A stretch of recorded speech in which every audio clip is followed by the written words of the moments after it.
Mheshimiwa Waziri wakati anawasilisha taarifa yake ya bajeti kwenye Bunge la Jamhuri ya Muungano wa Tanzania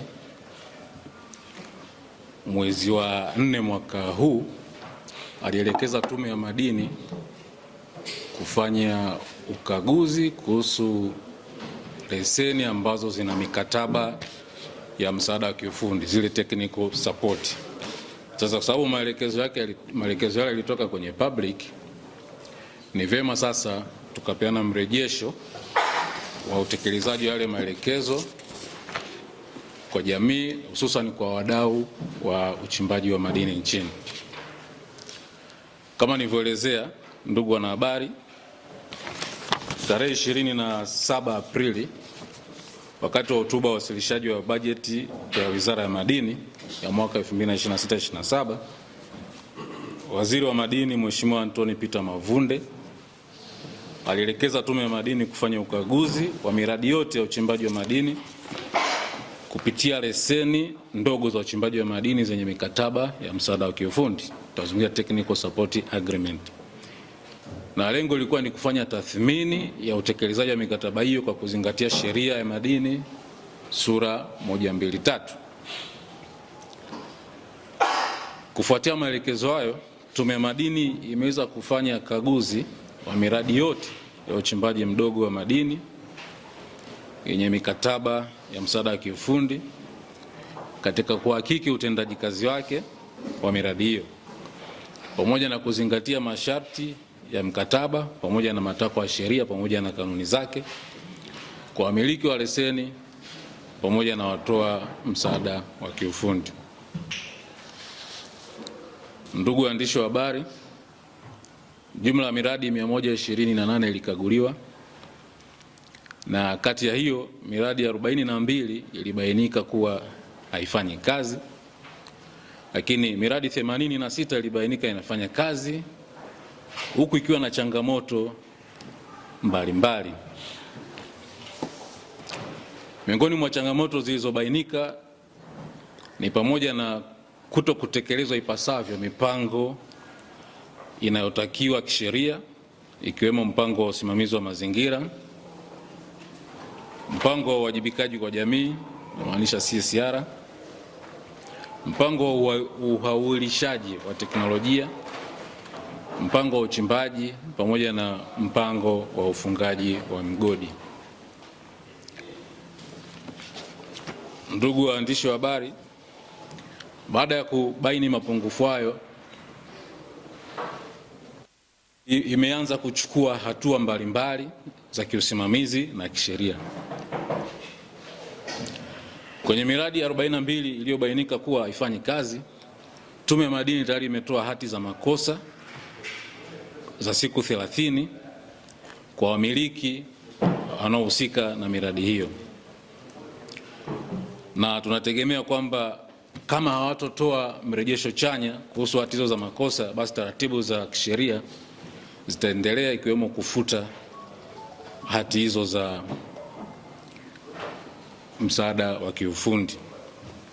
Aidha, kwa miradi 86 ambayo inafanya kazi lakini imeonekana na mapungufu madogo madogo, wamiliki na wawezeshaji wa msaada wa kiufundi wameelekezwa kurekebisha mapungufu yao kwa mujibu wa kanuni za msaada wa kiufundi, na wenyewe wamepewa muda wa siku 30. Na kama wahusika watashindwa kutekeleza matakwa yaliyowekwa ndani ya muda huo, hatua zaidi za kisheria zitachukuliwa, ikiwemo kufuta ridhaa ya msaada wa kiufundi iliyotolewa. Ndugu waandishi wa habari, nitumie fursa hii kuwakumbusha wanufaika wa misaada ya kiufundi kuwa Tume ya Madini itaendelea kufanya ukaguzi wa mara kwa mara katika miradi ya misaada ya kiufundi ili kuhakikisha kwamba miradi hiyo inatekelezwa kwa mujibu wa sheria na kanuni zake. Vile vile tume itaendelea kuchukua hatua za kisheria, ikiwemo kufuta ridhaa za misaada ya kiufundi pale itakapobainika inakiuka matakwa ya sheria pamoja na kanuni zake. Ndugu wanahabari, nitumie fursa hii kuwakumbusha wanufaika wa misaada ya kiufundi pamoja na wachimbaji wote nchini kuzingatia masuala ya utunzaji wa mazingira, usalama na afya kazini kwa wakati wote wanapofanya kazi zao. Lakini hususan katika kipindi hiki ambacho tumetahadharishwa kutokea kwa mvua za El Nino hivi karibuni.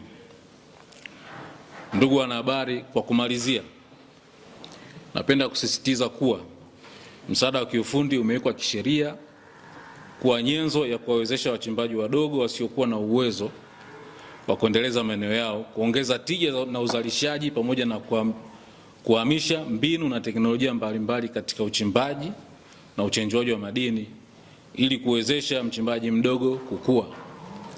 Hivyo wamiliki wote wa leseni za uchimbaji ndogo za madini ambao wameingia makubaliano ya msaada wa kiufundi wanatakiwa kuhakikisha wanatendea haki mikataba yao kwa manufaa yao pamoja na taifa kwa ujumla.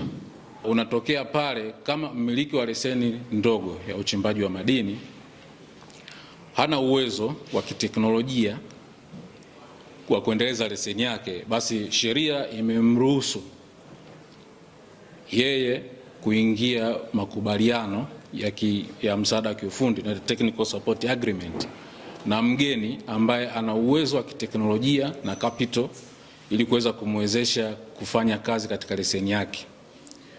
Kwa hiyo msaada wa kiufundi unatolewa kwa masharti maalum ambayo inaongozwa kwa kanuni, na hivyo kuhakikisha kwamba shughuli zote zinafanyika kwa mujibu wa sheria. Ikumbukwe kwamba leseni ndogo ya uchimbaji mdogo wa madini inatolewa kwa Mtanzania peke yake. Kwa hiyo hairuhusu mgeni kuingia ubia na mmiliki wa leseni ya uchimbaji mdogo. Sasa tunaelewa kwamba wachimbaji wetu wengi wana changamoto ya capital lakini na teknolojia. Kwa hiyo ikatengenezwa sheria kifungu maalum ili kumwezesha yule mwenye leseni ndogo ya uchimbaji mdogo, kama atapata mgeni ambaye ana uwezo wa kumsaidia kwenye capital au teknolojia, basi wanaingia makubaliano maalum ya kuendeleza leseni hiyo kwa ajili ya kufanya uzalishaji wenye tija zaidi. Lakini baadaye ndani ya muda wa miaka mitatu, kama atakuwa ameshaelewa au ameshapata ile teknolojia pamoja na uwezo wa kuendelea kuchimba yeye mwenyewe, basi ule mkataba wa kiufundi unakufa, na tunategemea kwamba yule mchimbaji mdogo ataendelea kuzalisha yeye mwenyewe akiwa na uwezo wa ziada wa kiteknolojia lakini na capital kutokana na madini ambayo ameshazalisha katika kipindi kile cha awali cha miaka mitatu. Na kama kutakuwa kwamba ndani ya miaka mitatu ile ya awali hajafikia malengo hayo, basi sheria inaruhusu kuhuisha kile kipindi cha miaka mitatu kwa miaka mingine zaidi mitatu ya mbeleni. Sheria ya madini inaturuhusu au imeipa mamlaka Tume ya Madini kutoa hati za makosa. Sasa ndani ya siku 30 ambazo mmiliki anakuwa amepewa ile hati ya makosa, amepewa nafasi ya yeye mwenyewe kujielezea sababu ambazo zimemfanya yeye kuingia katika yale makosa. Na Tume ya Madini ina mamlaka ya kuchambua na kutathmini yale ambayo yatakuwa yamejibiwa na yule mmiliki wa leseni, na pale atakapoonekana kwamba yana tija, basi ile hati ya makosa inaweza ikatolewa na kupewa ruhusa ya kuendeleza shughuli zake. Kwa hiyo kwa ufupi ni kwamba muda ambao mteja anapewa kusikilizwa ni ndani ya kipindi cha siku 30 ambazo zipo kwa mujibu wa sheria.